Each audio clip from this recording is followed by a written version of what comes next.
Hola, buenas tardes. El día de hoy vamos a hablar de un tema importante de la asignatura de filosofía, es la tiranía del yo.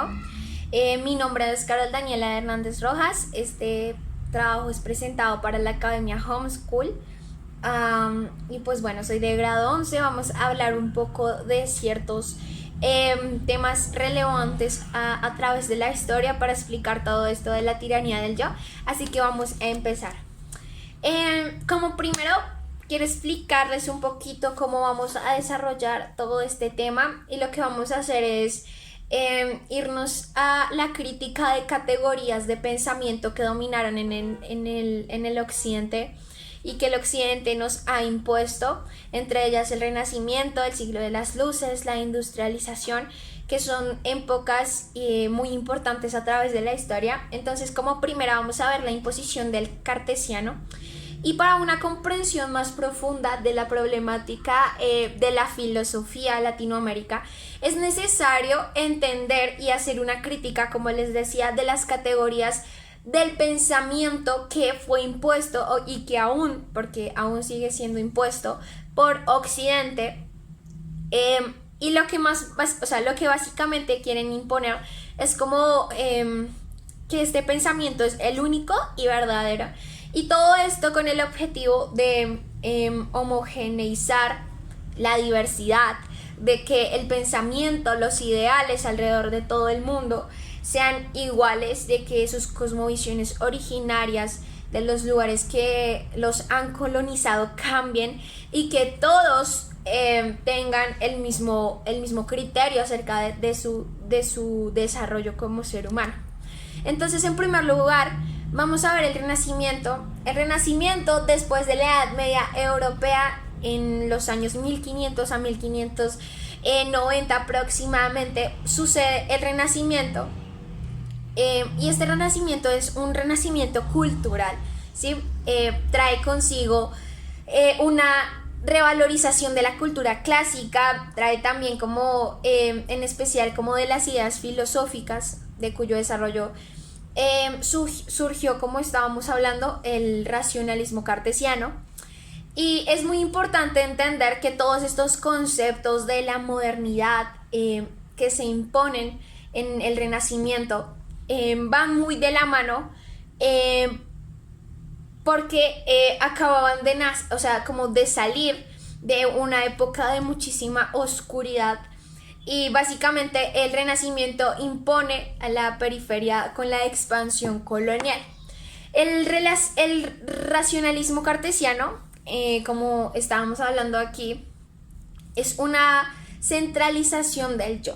Como yo estoy como en el centro de todo, de que no todos hacemos como parte de un mismo universo, sino que cada ser humano, cada persona es completamente un ser individual, no depende de absolutamente nada, y cada universo está como en cada uno de nosotros, como que cada uno de nosotros tiene un universo diferente al de los demás, y que nadie depende de absolutamente nadie.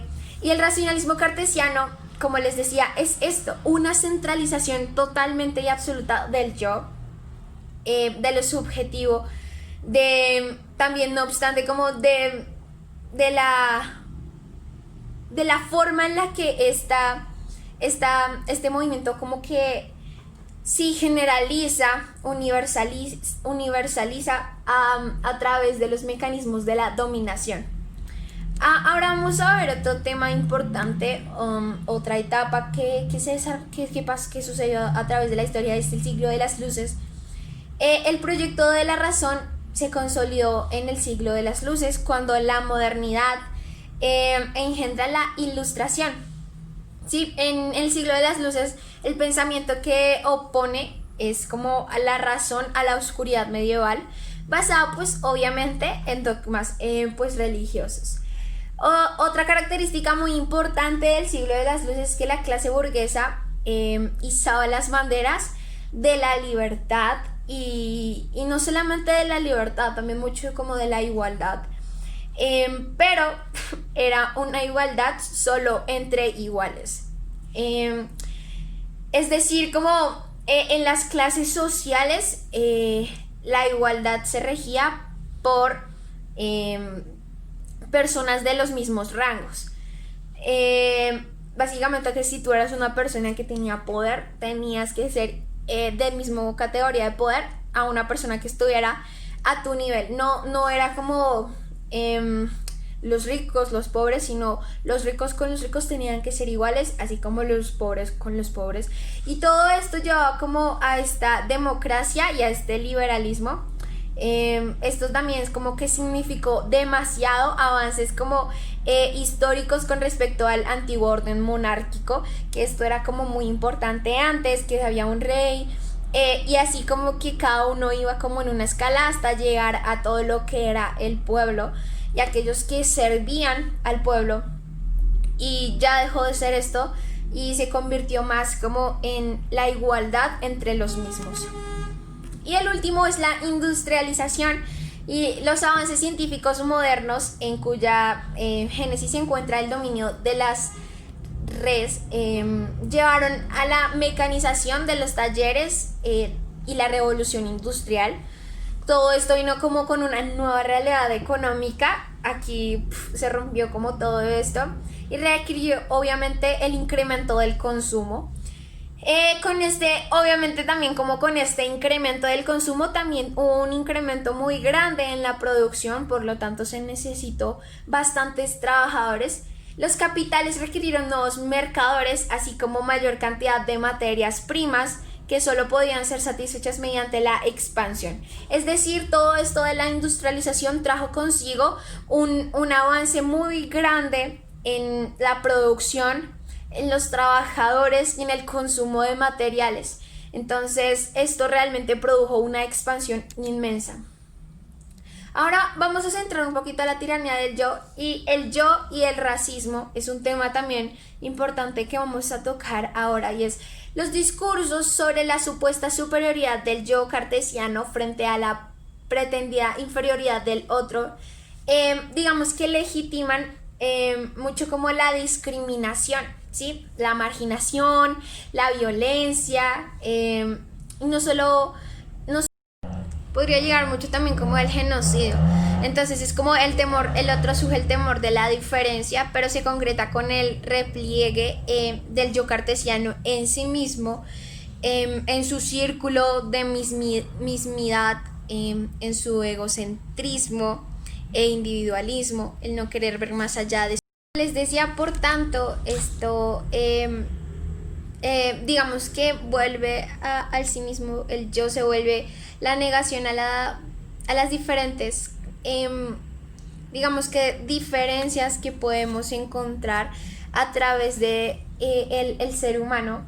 Y este ensimismamiento sin apertura ni tolerancia nos lleva a una completa falta de capacidad de entender que todos somos diferentes. No porque digamos que me centre en mí, debo negar a que otras personas también hacen parte de ese núcleo y que otras personas obviamente también se desarrollan de una manera diferente y tienen posturas diferentes. Entonces, de esta manera viene como la institución de mecanismos de segregación y exclusión implícitos, sobre todo muchísimo en las democracias occidentales, que mantienen en ricos a los herederos del poder político y económico y a pobres pues en las clases populares. Por ejemplo, quiero darles un ejemplo, y este es un señor, se llama Juan Gines, nació en 1490 y murió en 1573, y este fue un hombre que colonizó Europa, colonizador europeo, que pensaba en los indígenas del Nuevo Mundo,